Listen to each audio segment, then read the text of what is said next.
नमस्कार, आप देख रहे हैं न्यूज़ 1 इंडिया। मैं हूं आपके साथ सृष्टि पांडे। इस वक्त की बड़ी खबर, देश में 78,000 के पार कोरोना के मरीज। देश में कोरोना मरीजों की संख्या 78,003 हो चुकी है। यूपी में कोरोना के एक्टिव केसेस 1,730 है। यूपी में अब तक 1,973 मरीज ठीक हुए हैं। मास्क नहीं लगाने पर 100 रुपए का जुर्माना। यूपी में कोरोना से अब तक 86 लोगों की जान गई है।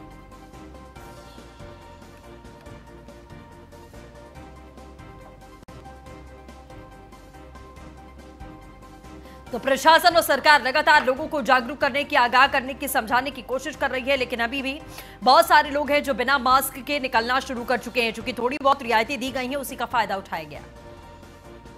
एसके बाजपेयी अपडेट के साथ में लखनऊ से लाइव जुड़ चुके हैं। एसके का रुख करते हैं। एसके, उत्तर प्रदेश में भी संख्या में इजाफा लगातार होता जा रहा है। सरकार, प्रशासन लगातार यही कोशिश कर रही है कि संख्या में बढ़ोतरी ना हो, उसके बावजूद भी संख्या बढ़ती जा रही है। क्या कुछ अपडेट है? बिल्कुल, अगर हम देखें जिस तरीके से लगातार आंकड़े बढ़ रहे हैं, हालांकि उत्तर प्रदेश की बात करें तो 75 के 75 जिलों से अब तक संक्रमित मरीज सामने आ चुके हैं। तो कहीं ना कहीं लोगों के खिलाफ जब पुलिस या प्रशासन कार्रवाई करता था तो उसके वीडियो वायरल होते थे और लगातार उस पर विपक्षी भी सवाल उठाते थे कि आखिर इस तरीके से पुलिस या प्रशासन कार्रवाई क्यों कर रहा है। लेकिन जरूरत जरूर है, जब लोग नहीं समझने को तैयार हैं तो इस तरीके की कार्रवाई की मजबूरी होती है, जब प्रशासन समझाने से लोग ना माने। अब तक अगर हम उत्तर प्रदेश के आंकड़ों की बात करें तो 3800 के करीब आंकड़े पूरे उत्तर प्रदेश भर में हो चुके हैं जो अब तक संक्रमित पाए गए हैं। हालांकि जो एक्टिव केसेस हैं वो 1737 हैं। 1965 लोग अब तक विभिन्न अस्पतालों से डिस्चार्ज हो चुके हैं। अकेले राजधानी लखनऊ की बात करें तो करीब जो है अब तक 57 केस एक्टिव चल रहे हैं, जो प्रशासन बता रहा है कि 211 लोग अब तक यहां से डिस्चार्ज हो चुके हैं। तो निश्चित तौर पर अगर हम देखें तो कहीं ना कहीं जो डिस्चार्ज होने वालों की संख्या है, लगातार जो विभिन्न अस्पतालों से स्वस्थ होकर डिस्चार्ज हो रहे हैं, उनकी संख्या भी बड़े पैमाने पर बढ़ रही है, लेकिन संक्रमण भी बढ़ रहा है। इसका उदाहरण यह है कि जब फर्स्ट लॉकडाउन चल रहा था तो उस दौरान सिर्फ 25 से 26 ऐसे जिले थे जिसमें कोरोना का संक्रमण था। लेकिन जब अब फोर्थ लॉकडाउन शुरू होने वाला है तो ऐसी स्थिति में अब तक प्रदेश में जो संख्या है वो सभी 75 जिलों तक पहुंच चुकी है। खास तौर पर अगर हम देखें बिल्कुल, देखिए इसके फोर्थ लॉकडाउन की बात हम लगातार कर रहे हैं और ऐलान जाहिर तौर पर, जैसा प्रधानमंत्री ने कहा कि हम रुक नहीं सकते हैं, हम रुक कर बैठ नहीं सकते हैं, हमें इसके साथ में लड़ना है, लेकिन आगे भी बढ़ना पड़ेगा। हम बिल्कुल भी आराम अब नहीं कर सकते हैं क्योंकि देश को चलाना बहुत जरूरी है। एक तरीके से थम चुका है हमारा देश, लेकिन इसके साथ साथ इसको रोकने की भी जो जिम्मेदारी एक आम नागरिक की है। अब लॉकडाउन 4 बहुत अलग प्रारूप का होगा, अलग तस्वीर होगी और नई नई रिवायतें मिलेंगी, नए नए तरीके से आपको काम करना पड़ेगा। आप अपने घरों से भी निकलेंगे, आप अपनी ड्यूटी नौकरी पर भी जाएंगे, और तब लोग कैसे समझेंगे? इसके लिए क्या तैयारी है? बिल्कुल, निश्चित तौर पर शासन प्रशासन पूरी कोशिश कर रहा है। सीएम योगी आदित्यनाथ ने आज भी अफसरों के साथ बैठक की और जिसमें उन्होंने अफसरों को कई दिशा निर्देश दिए। साफ तौर पर उन लोगों के लिए जो लगातार बाहर से आ रहे हैं, दूसरे प्रदेशों से आ रहे हैं या विदेश से उत्तर प्रदेश लौट रहे हैं, उनको लेकर सीएम योगी ने साफ निर्देशित किया है कि कोई भी व्यक्ति पैदल, दो पहिया या किसी भी असुरक्षित साधन से प्रदेश में न पहुंचे। अफसर ये सुनिश्चित करें कि वो पूरी तरीके से सुरक्षित साधन जो उत्तर प्रदेश सरकार उपलब्ध करा रही है, चाहे वो बस सेवा हो या ट्रेन सेवा हो, उसके जरिए ही अपने घर तक पहुंचे। सभी को क्वारंटाइन कराया जाए, सभी का अनिवार्य तौर पर चेकअप कराया जाए, स्क्रीनिंग की जाए, उसके बाद उनको क्वारंटीन में रखा जाए। अगर वो पूरी तरीके से स्वस्थ हैं तो होम क्वारंटीन में स्क्रीनिंग के बाद ही भेजा जाए। ये बहुत सारे दिशा निर्देश दिए हैं, लेकिन बावजूद इसके अगर हम जमीनी हकीकत को देखें तो लगातार कहीं ना कहीं लोग जो एडवाइजरी है, जो गाइडलाइन जारी हुई है, उसको फॉलो करते नहीं दिख रहे हैं। बड़े पैमाने पर लोग बिना मास्क के भी चल रहे हैं। सोशल डिस्टेंसिंग तो पूरी तरीके से अगर हम देखें तो दुकानों पर खत्म जैसी दिख रही है। उसका ये बड़ा हम कहें कि अभिशाप जरूर है कि जिस तरीके से लगातार सरकार समझाने का प्रयास कर रही है, जागरूकता अभियान चला रही है, चाहे वो टीवी चैनल्स माध्यम हो, अखबारों के माध्यम से हो या पोस्टर्स के माध्यम से, लगातार लोगों को जागरूक करने का प्रयास किया जा रहा है। लेकिन बावजूद इसके लोग कहीं ना कहीं असावधानी बरत रहे हैं, जिसकी वजह से यह संक्रमण। बिल्कुल, देखिए इसके अभी भी देखिए कुछ दुकानें खुल रही हैं, ऑफिसेज भी खुल रहे हैं, तमाम चीजें, लोग अपने घरों से निकल रहे हैं, आ जा भी रहे हैं। तो क्या लोगों ने यह मान लिया है कि अब लॉकडाउन 4 का जब आगाज होगा तो क्या हम अपनी पुरानी जिंदगी में वापस जा सकते हैं? उसके लिए हमारे पास में इतनी छूट और इतनी क्षमता, इतनी सब कुछ है कि हम अपनी पुरानी जिंदगी में वापस जा पाएं? क्या लोगों को ये समझ में नहीं आ रहा है कि अपने आप को मेंटली हमें प्रिपेयर करना पड़ेगा कि हमें कोरोना वायरस के साथ में लड़ते लड़ते अपने कामकाज को भी सहेजना है, सहयोग करना है देश के लिए भी। लेकिन इन चीजों में सबसे पहली प्रायोरिटी यही होनी चाहिए कि अपने आप को आप कैसे महफूज रखेंगे। बिल्कुल निश्चित तौर पर बड़ा सवाल यही है, जहां लगातार उत्तर प्रदेश में 30 जून तक सभी व्यक्तियों के बाहर निकलने पर, बिना मास्क के बाहर आने पर प्रतिबंध है। कहा गया है कि सभी लोग मास्क लगाकर निकले। सोशल डिस्टेंसिंग के लिए सभी इकाइयां जिनको भी छूट दी गई है काम करने की, उनको भी कहा गया है कि वो अपने यहाँ सोशल डिस्टेंसिंग का पालन कराएं। जो सैनिटाइजर का प्रयोग कर रहा है उसके भी निर्देश दिए गए हैं, लेकिन ये चीज लोगों को समझनी होगी। सरकार निर्देशित कर सकती है, जागरूकता अभियान चला सकती है, प्रशासन के जरिए लोगों को कोशिश कर सकती है, लेकिन फॉलो लोगों को करना है।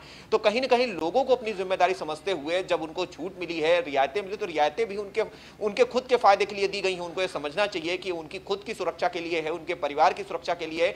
जिस तरीके से आंकड़े बढ़ रहे हैं, खासतौर पर करीब 12 से 14 ऐसे जिले हैं जहां लगातार आंकड़े थमने का नाम नहीं ले रहे, चाहे वो राजधानी लखनऊ हो, नोएडा हो, गाजियाबाद हो, आगरा हो, मेरठ हो, सहारनपुर हो, मुरादाबाद हो, फिरोजाबाद हो। ये वो शहर है जहां से लगातार आंकड़े आ रहे हैं। तो कहीं ना कहीं लोगों को समझना होगा कि ये जो भी कोरोना महामारी है उसके साथ लड़कर ही वो जीत सकते हैं, और बशर्ते वो जो भी गाइडलाइन है, जो एडवाइजरी जारी की गई है, उसी के जरिए ही ये उससे जीत सकते हैं। तो कहीं ना कहीं उसके अलावा कोई दूसरा और साधन नहीं है। ये बात बिल्कुल ठीक है। इसके राहत पैकेज का भी ऐलान लगातार किया जा रहा है। प्रधानमंत्री के ऐलान के बाद में वित्त मंत्री लगातार तमाम चीजों की डिटेलिंग दे रही हैं। आज मजदूरों के लिए, किसानों के लिए राहत पैकेज का ऐलान किया गया है। इसको लेकर क्या कुछ जानकारी है, और अब राज्य सरकारों के कंधों पर जो जिम्मेदारी थी, पहले कोविड से लोगों को बचाने की, महफूज रखने की जिम्मेदारी थी, अब जो योजनाएं सरकार लेकर आ रही है जो तुरंत के तुरंत राहत पहुंचाए लोगों को, खास तौर पर जो गरीब तबका है, जो मजदूर हैं, अलग अलग प्रदेशों से निकलकर सामने आ रहे हैं, उन तक राहत पहुंचाने की क्या तैयारी है?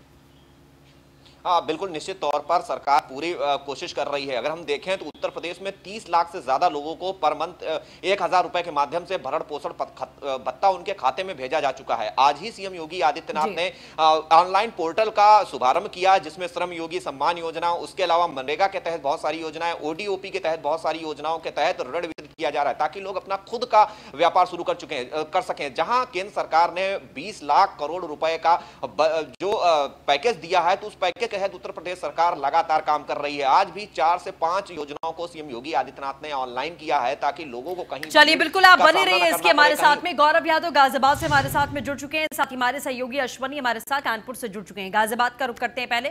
गौरव, गाजियाबाद की आज की क्या पूरी अपडेट है, विस्तार से बताइए।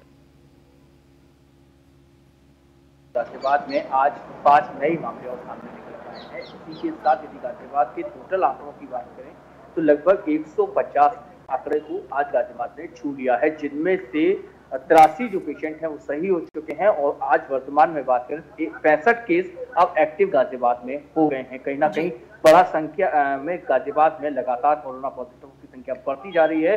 कल भी 2 पॉजिटिव केस आए थे, उससे एक दिन पहले भी 2 पॉजिटिव केस आए थे। तो कहीं ना कहीं लगातार पॉजिटिव केस मिलने से भी जिला प्रशासन थोड़ा सत्ते में है, और वहीं बड़ी संख्या में जो किसान हैं, जो मजदूर हैं, उनका गाजियाबाद से पलायन करना या अपने प्रवासियों का अपने प्रदेश तक जाना, ऐसे में कहीं ना कहीं जो लोग हैं वो कोरोना से संक्रमित ना हो जाएं, ये जिला प्रशासन के लिए या चिकित्सा प्रशासन के लिए बड़ी चुनौती बनी हुई है। और उसी को देखते हुए सभी की स्कैनिंग की जा रही है, सभी को सर्टिफिकेट दिया जा रहा है, सभी की जांच की जा रही है, उसके बाद वहां से यहाँ से गाजियाबाद से ट्रांसफर किया जा रहा है। वहीं जैसे लगातार पॉजिटिव केस आ रहे हैं, उसको देखते हुए जिला प्रशासन और ज्यादा सतर्कता बरतता नजर आ रहा है। जी चलिए, अश्वनी हमारे साथ बने हुए हैं। अश्वनी, कानपुर की क्या अपडेट है आज की, विस्तार से बताएं। सच्ची देखिए, कानपुर के लिए तो राहत की बात है कि जितनी भी जांचें हो रही हैं उसमें ज्यादातर नेगेटिव जांच आ रही है, इक्का दुक्का लोग पॉजिटिव पाए जा रहे हैं। वही कानपुर में आज एक बिरहान रोड इलाके में पीली कोठी में एक व्यक्ति पॉजिटिव पाया गया, जिसके बाद उस बिल्डिंग को सील कर दिया गया। अभी तक देखा जाए तो 308 मामले ही एक्टिव हैं, और उसके साथ ही साथ उसमें जो संख्या है जो ज्यादा सही होने वालों की, उनमें से 178 लोग अभी तक सही हो चुके हैं, और 123 लोग जो है एक्टिव केस है। टोटल मतलब मिलाया जाए 308 केस आए हुए थे, 123 केस एक्टिव। ऐसे में देखा जाए तो कानपुर की जो प्रशासन है उसके लिए बड़ी राहत, बड़ी बात है। सृष्टि बिल्कुल जाहिर तौर पर। चलिए एसके का रुख कर लेते हैं। एसके, जिस तरीके से हम राहत पैकेज पर बात कर रहे थे, लेकिन बहुत सारे मजदूर हैं जो अभी भी सड़कों पर हैं, जो विचलित करने वाली तस्वीरें हमने देखी हैं, उस पर भी सवाल उठना लाजमी है कि सरकार और प्रशासन इतनी कोशिशें कर रहा है, इतना इन्वेस्टमेंट भी किया जा रहा है, पैसे भी लगातार लगाए जा रहे हैं, लेकिन लोगों तक आखिरकार उनका बाहर निकलना, उनका पैदल चलना क्यों कम नहीं हो रहा? बसेस चल रही हैं, ट्रेनें चल रही हैं, उसके बावजूद क्या लैक ऑफ इंफॉर्मेशन है, या जो स्थानीय प्रशासन है उससे ये चीजें हैंडल नहीं हो रही हैं? बिल्कुल निश्चित तौर पर बड़ी वजह एक जरूर है कि जो इन्फॉर्मेशन है वो शायद उन लोगों तक नहीं पहुंच पा रही है जिनको इसकी सबसे ज्यादा जरूरत है, क्योंकि प्रशासन लगातार कोशिश कर रहा है। सीएम योगी आदित्यनाथ ने निर्देश दिए हैं सभी दूसरे प्रदेशों के लिए जहां से लोग पैदल आ रहे हैं। जैसे कि आज एक तस्वीर हम कहें कि बहुत ही मार्मिक तस्वीर आगरा से वायरल हुई थी, तो उसके बाद सीएम योगी आदित्यनाथ ने आज दोबारा अफसरों को निर्देश दिए हैं। सभी प्रदेशों के लिए नोडल अफसर नियुक्त किए गए हैं, उनको नंबर दिए गए हैं, ऑनलाइन नंबर जारी किए गए हैं, कंट्रोल रूम के नंबर जारी किए गए हैं कि अगर कोई भी कहीं भी फंसा है तो संबंधित नंबरों पर जानकारी ले सकता है। ऑनलाइन पोर्टल के माध्यम से, जो जन सुनवाई पोर्टल है उसके माध्यम से ऑनलाइन रजिस्ट्रेशन किया जा रहा है, उसके माध्यम से भी वो अप्रोच कर सकता है संबंधित अधिकारी को। लेकिन बावजूद इसके जो लोग हैं जिनको शायद सबसे ज्यादा इसकी जरूरत है उन तक ये इंफॉर्मेशन नहीं पहुंच पा रही है कि ये बड़ी वजह है। और दूसरी वजह जो आपने बताई कि जो स्थानीय प्रशासन है कहीं ना कहीं शासन की इस मंशा को पूरी तरीके से जमीन पर उतारने में वो नाकाम है। जिस तरीके से लगातार उत्तर प्रदेश से तस्वीरें आ रही हैं, सबसे बड़ी बात यह है कि उत्तर प्रदेश के सभी बॉर्डर सील हैं। तो ऐसी स्थिति अगर कोई व्यक्ति किसी भी दूसरे प्रदेश से आता है तो कैसे आगरा जैसे शहर तक वो पहुंच जाता है, ये बड़ा सवाल जरूर है। अगर वो प्रदेश के बॉर्डर पर पहुंचता है तभी उसको क्यों बॉर्डर पर रोककर जो वाहन है उनकी व्यवस्था क्यों नहीं प्रशासन कर रहा है, ये बड़े सवाल हैं। तो आखिरकार जिस तरीके से सरकार काम कर रही है, सरकार कोशिश कर रही है, लेकिन उसका इंप्लीमेंटेशन कहीं ना कहीं अधिकारियों को करवाना है। अधिकारी जरूर उस इंटरेस्ट से काम नहीं कर रहे हैं जिस इंटरेस्ट से उनको शायद करना चाहिए, क्योंकि जिस तरीके की तस्वीरें लगातार निकलकर सामने आ रही हैं, उत्तर प्रदेश के विभिन्न जिलों से लगातार लोग पैदल चल रहे हैं, उनकी तस्वीरें वायरल हो रही हैं। तो ऐसी स्थिति में स्थानीय प्रशासन पर जरूर सवाल खड़े हो रहे हैं कि अगर उनके जिले में कोई व्यक्ति बाहर से आता है तो उसको वहीं पर रोकने के बाद क्वारंटाइन करने के निर्देश हैं, लेकिन बावजूद इसके इस तस्वीरें लगातार ऐसी तस्वीरें पूरे प्रदेश भर बिल्कुल जाहिर तौर पर देखिए ये सिलसिला थमने का नाम नहीं रहा। बीच में एक दौर आया था जब पूरी तरीके से लॉकडाउन था हमारा देश, तो कहीं ना कहीं जब जोन्स में डिवीजन नहीं था तो ये तस्वीरें हम देख रहे थे कि कोई सड़कों पर नहीं है, खासतौर पर मजदूर अपना घर बार, अपने बच्चे, अपने माँ बाप के साथ में सड़कों पर नहीं दिखाई दे रहे थे। गाजियाबाद का रुख करते हैं गौरव। देखिए गाजियाबाद में एक बार फिर से वही हैरान करने वाली तस्वीर हमने देखी है। जब लॉकडाउन स्टार्ट हुआ था उस समय जो तस्वीर हमने मजदूरों की देखी थी वही लगातार एक लंबी चौड़ी फहरिस्त है जो गाजियाबाद से लेकर नोएडा तक के रास्ते में आपको देखने को मिल जाएगी। अभी क्या सिचुएशन है? जी बिल्कुल, देखिए यदि सृष्टि गाजियाबाद की सड़कों की बात करें तो गाजियाबाद लॉकडाउन जब हुआ था तब बड़ी संख्या में गाजियाबाद बॉर्डर पर, दिल्ली बॉर्डर पर मजदूर देखने को मिले थे, बड़ी संख्या में पलायन हुआ था। सेम वही तस्वीर धीरे धीरे गाजियाबाद में एक बार फिर दोहराती नजर आ रही है, लेकिन इस बार जो तस्वीर है वो केवल प्रशासनिक अधिकारियों की चुप्पी की वजह से वो देखने को मिल रही है, क्योंकि बड़ी संख्या में मजदूर अपने घर जाना चाहते हैं, क्योंकि काफी मजदूर ऐसे हैं कि जिन्हें खाने को मिला लेकिन उनके पास इतना पैसा नहीं था कि वो अपने घर तक राशन पहुंचा सके, तो वो यहां तो खुद खा पा रहे थे लेकिन अपने घर पे खाना ना होने की वजह से यहां से वहां जाने की कोशिश में लगे हुए थे। लगातार उसके लिए पैदल पलायन भी देखने को सड़कों पर मिल रहा था कि हम जो भी खाएंगे वो अपने घर पे खाएंगे, जितना भी होगा उतना घर पे खा पाएंगे तो सब मिल बांट के खा लेंगे। लेकिन जिला प्रशासन की तरफ से बसें चलाई गई और उस बसों की एक पर्याप्त इंफॉर्मेशन मीडिया के माध्यम से किसी को भी नहीं दी गई। अब ऐसे में जो मजदूर हैं उन्हें पता ही नहीं है कि कुछ बसेस भी जा रही हैं, और जिन्हें पता चल रहा है वो भागकर उन बसों की जगहों पर जा रहे हैं, जिससे कि भारी संख्या में सड़कों पर मजदूर देखने को मिलते हैं। वहीं यदि दूसरी तरफ बात करें तो जिन्हें पता नहीं है कि बसेस भी चलाई जा रही हैं, वो अपने घरों के लिए चाहे पैदल हो, चाहे रिक्शे से हो, चाहे साइकिल से हो या कैसे भी हो, वो अपने घरों की तरफ जा रहे हैं। उनसे हमने लगातार बात करने की कोशिश की तो सृष्टि सभी का कहना यह है कि हम जहां रुके हैं कुछ लोग कहते हैं कि हमें खाने को नहीं मिल रहा, कुछ लोग कहते हैं कि हमें तो खाने को मिल रहा है लेकिन जो हम पे पैसे थे वो हमारे घर में खत्म हो चुके हैं और घर वाले लोग भूखे हैं, माँ बीमार है, बच्चा बीमार है। ऐसे में हम लोग रोटी खाएं तो खाएं कैसे? अब हम कमाते नहीं तो उनको खाना दें कैसे? और उनकी वजह से हम इतनी दूर आए थे। तो ये बहुत बड़ी परेशानी है जिसके चलते जो लोग हैं वो यहां से पलायन कर रहे हैं और प्रशासन का लगातार सही तरीके से इंफॉर्मेशन ना देना और जिस इंफॉर्मेशन के ना होने की वजह से लोग सड़कों पर खुद ब खुद पलायन करते हुए नजर आ रहे हैं। जबकि केंद्र सरकार और राज्य सरकार लगातार जो बसें चला रही है, कल से गाजियाबाद में हो सकता है, सूत्रों से खबर है कि श्रमिक ट्रेन भी चलेगी। तो कहीं ना कहीं वो इंफॉर्मेशन यदि मीडिया के माध्यम से उन लोगों तक सही से पहुंचाए जिनको सही में उनकी जरूरत है, तो सृष्टि वो लोग अपने घरों तक सही साधनों से पहुंच सके और समय से पहुंच सके। लेकिन प्रशासन आखिर पता नहीं, हो सकता है प्रशासन को यह डर लगता हो, प्रशासनिक अधिकारियों को यह डर लगता हो कि यदि हमारे द्वारा भेजी गई बस में कोई कोरोना पॉजिटिव हो गया तो हमारी नौकरी पर कोई बात देखिए गौरव, ये सिर्फ और सिर्फ अपनी रिस्पॉन्सिबिलिटी से पल्ला झाड़ने वाली बात हो गई कि आप अपनी जिम्मेदारियों का निर्वहन नहीं करना चाह रहे।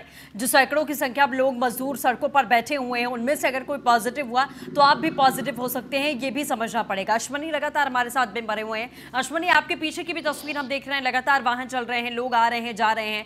हालांकि अभी ऐसा कोई ऐलान नहीं किया गया है कि इतनी कोई रियायत लॉकडाउन में दे दी गई हो, और कानपुर में जैसा लगातार केसेस मिलते रहे थे, लेकिन यहाँ पर बहुत सुचारू रूप से नॉर्मल सी जिंदगी देखने को मिल रही है। अश्वनी, देखो, कहना सही है सृष्टि, भले ही कानपुर में 17 तारीख तक का लॉकडाउन हो, लेकिन पूरी तरीके से रोड में लोग चलने लगे हैं, आने जाने लगे हैं। यहाँ पे कोई भी पुलिस के जो लोग लगे हुए हैं वो किसी को नहीं जांच रहे हैं कि कौन किस वजह से जा रहा, कौन ऑफिस जा रहा, किसी का ना पास चेक किया जा रहा। ऐसे में सबसे बड़ी बात देखी जाए कि जिस हिसाब से लॉकडाउन कहीं पे भी कानपुर के अंदर बिल्कुल नजर नहीं आ रहा, बिल्कुल नॉर्मल सी जिंदगी लगी। हाँ, बस इतना लॉकडाउन में जरूर दिख रहा है कि जो दुकानें हैं वो आम मर्रा की वो नहीं खोली जा रही, बस इतना लॉकडाउन तो नजर आ रहा है। लेकिन इसके अलावा रोडों पे बिल्कुल एकदम चहल पहल है और पूरी तरीके से लोग आ जा रहे हैं। उन्हें बिल्कुल भी ये डर नहीं है कि लॉकडाउन लगा हुआ है। कोरोना को लेकर के कानपुर में लगातार पॉजिटिव केसेस बढ़ते जा रहे थे, जिस हिसाब से कानपुर में आज भी एक पॉजिटिव केस पाया गया। तकरीबन 309 लोग यहाँ पे पाए जाते हैं। बिल्कुल, देखिए अश्वनी, यही वो लापरवाहियां होती हैं जिसके बाद हम वापस से उसी स्टेज पर चले जाते हैं जिस स्टेज पर हम थे।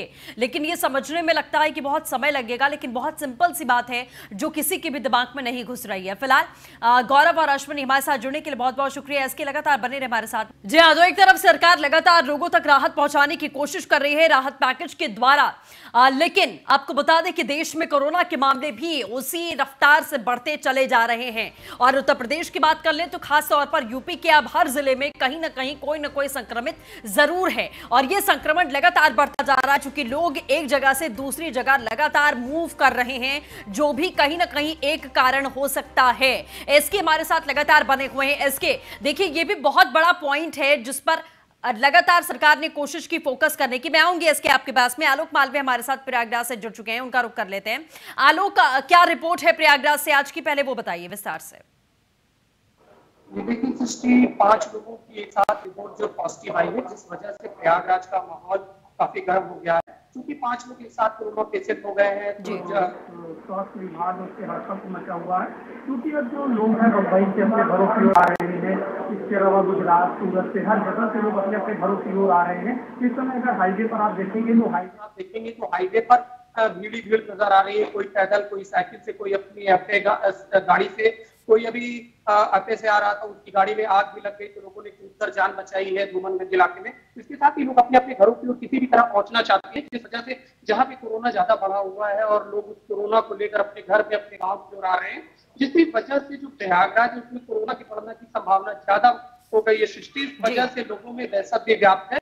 फिलहाल जो कोरोना की जो 3rd स्टेज चल रही है, इसमें प्रयागराज में 25 मरीज कोरोना पॉजिटिव हो गए हैं, जिनका इलाज विभिन्न जगहों पर चल रहा है। कुछ लोगों को L1 हॉस्पिटल में रखा गया है, कुछ लोग SRM हॉस्पिटल में इलाज किया जा रहा है। जी सृष्टि, बिल्कुल ठीक है। एसके, जिस तरीके से हम बातचीत कर रहे थे कि जो मजदूर आ रहे हैं या जा रहे हैं, उनको क्वारंटाइन सेंटर में पहले रखा जाए, ख्याल किया जाए, उनका टेस्ट किया जाए, उसके बाद में सुनिश्चित हो कि हाँ कोई संक्रमण उनके अंदर नहीं है, तभी उनको उनके गांवों तक पहुंचाया जाए। लेकिन ऐसे बहुत सारे केसेस आए हैं जब कोई महिला है, कोई पुरुष है, कोई दिल्ली से आया है, कोई महाराष्ट्र से आया है, जिसकी वजह से और लोग भी संक्रमित हुए हैं। मतलब ये जो एक प्रोसीजर है, जाहिर तौर पर लंबा चौड़ा प्रोसीजर है, लेकिन इसमें लापरवाही देखने को मिल रही है।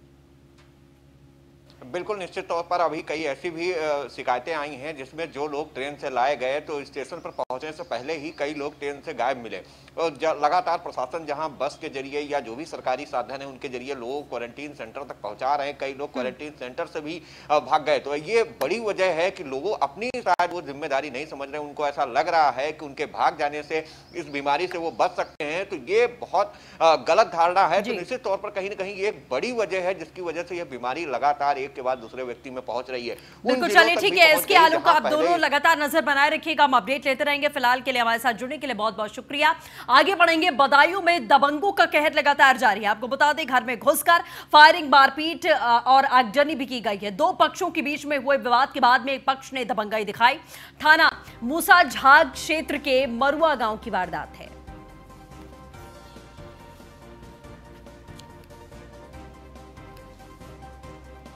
आवाज जाऊंगा ये ऊपर, अरे तो साइड टुकड़ा है।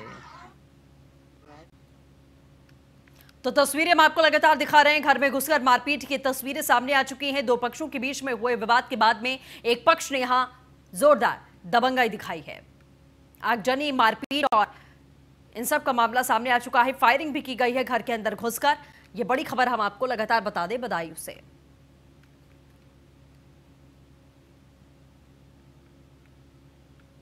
खबर चंदौली से है, जहां दलित युवती से छेड़खानी के विवाद को लेकर दो पक्ष आपस में भिड़ गए। आपको बता दें, दोनों पक्षों के बीच में खूनी झड़प हुई है। बुधवार को दलित युवती से हुई थी छेड़खानी के विवाद के बाद में आपस में भिड़ गए दोनों पक्ष। मौके पर पहुंची पुलिस की टीम पर पथराव किया गया। पुलिस की 2 बाइक तोड़ी गई हैं। 4 पुलिस कर्मचारी जख्मी हुए हैं। थाना धीना इलाके के एवती गांव की वारदात है।